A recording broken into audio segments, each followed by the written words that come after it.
Hi, so I'm Poppy, nice to meet you. I'm being a bit cheeky and doing my first video to you on my drive to work.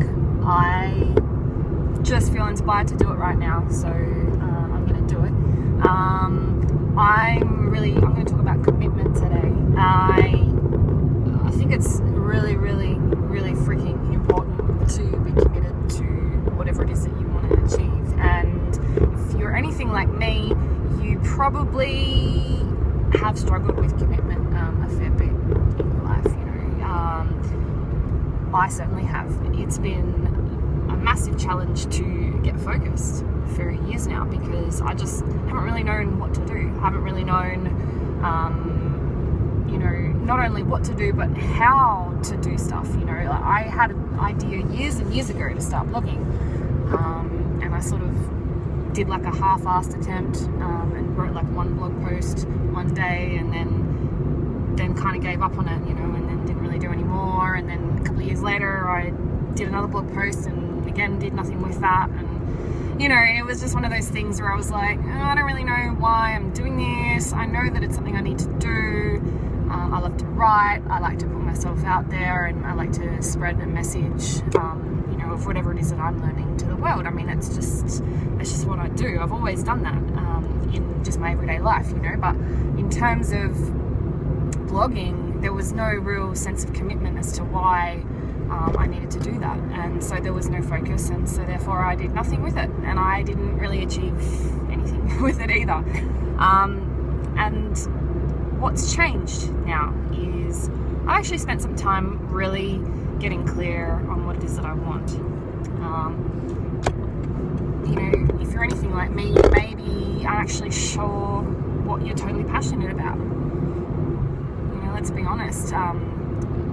We have passions and we have dreams when we're kids, and for whatever reason, the people around us tell us that, those dreams aren't realistic, those passions won't lead to an income. So there's no point in following through with those. We should put those things aside and focus on the things that are going to give us a stable, reliable income so that we can be good members of the community, have a good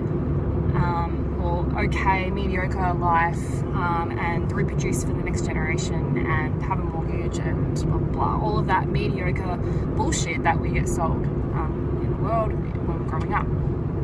So we've forgotten our passions and our dreams a lot of the time, or we haven't really forgotten them, but we kind of haven't really fostered them. We haven't taken care of them. We haven't worked on them. We haven't developed them.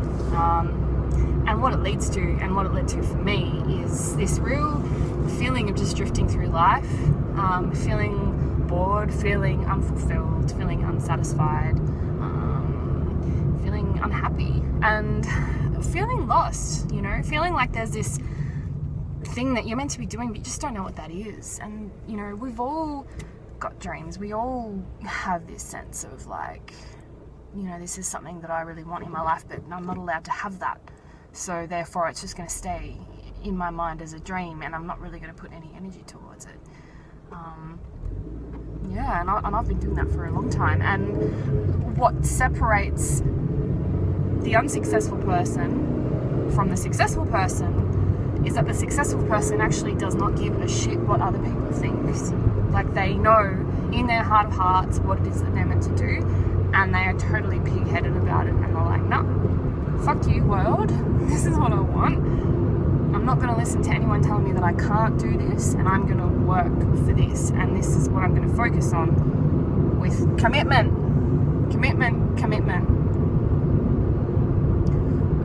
So where I was going with that was, I recently, since joining the Empower Network, I started to follow the advice that I was being told, and actually sat down and really visualize what I wanted.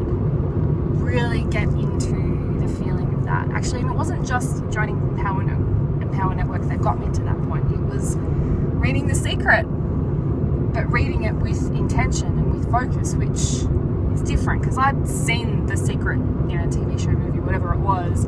I'd seen it years ago a couple of times and always felt really inspired at the end of it, but never really actually put it into practice and actually sat down and go, okay, you know, I want this amount of money by this date, and this is what I'm going to do with that money, and this is why I want that money, you know, what it's going to do for me, what it's going to allow me to achieve in the world, you know.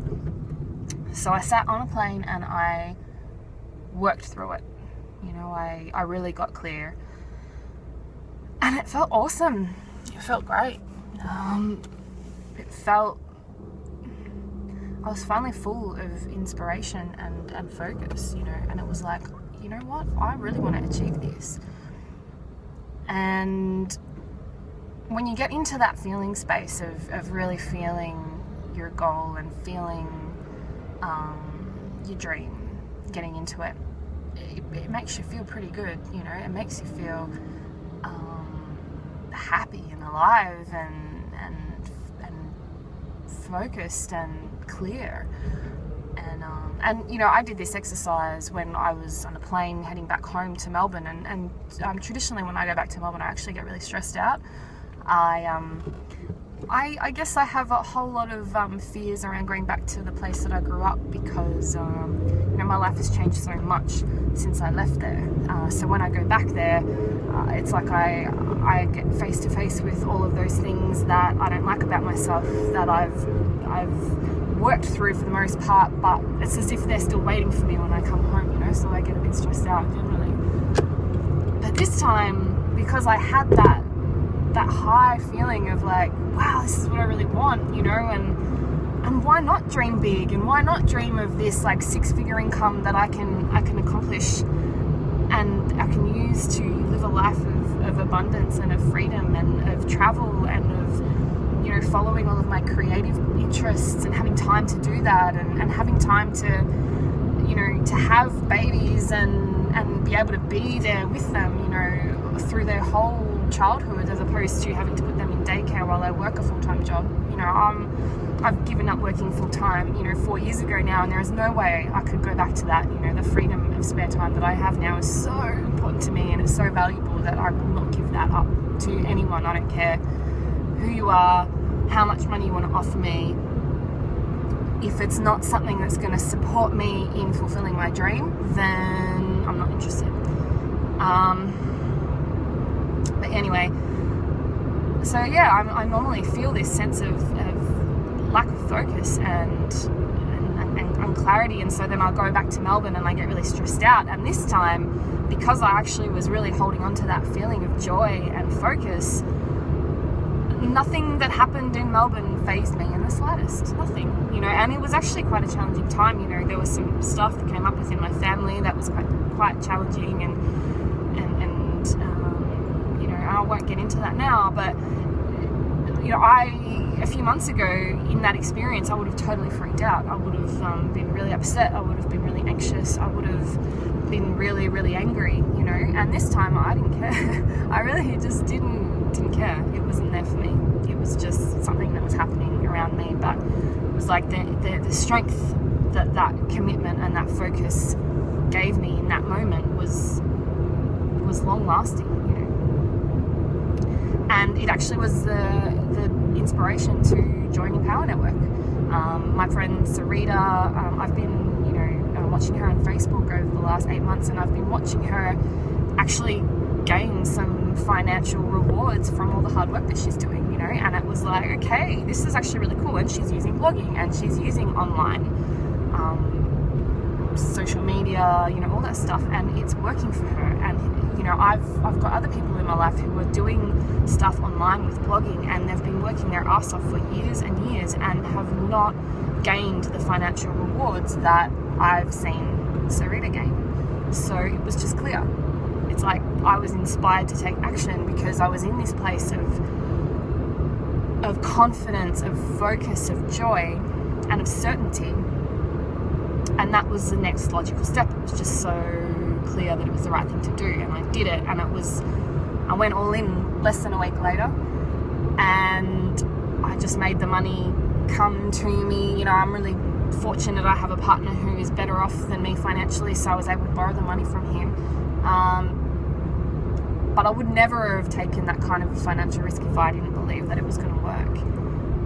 And I guess it was that commitment to my dream that led me to take massive action. And I just think it's really, really important for all of us to constantly review our goals and to get in touch with our dreams and to recognize, what it is that really is going to make our lives more meaningful, more fulfilling, and more abundant. And when we see those opportunities, rather than and being really slow about making decisions, actually just jumping in and just doing it, and doing it with faith and clarity, because you've taken that time to really get clear. You can do that thing, and then you'll be amazed at what you can accomplish. So that's it for now. I really just wanted to just start shooting videos and have, I guess, a bit of a meeting point, put myself out there a little bit. So thanks for listening. I'm nearly at work, so yeah, it's been really cool.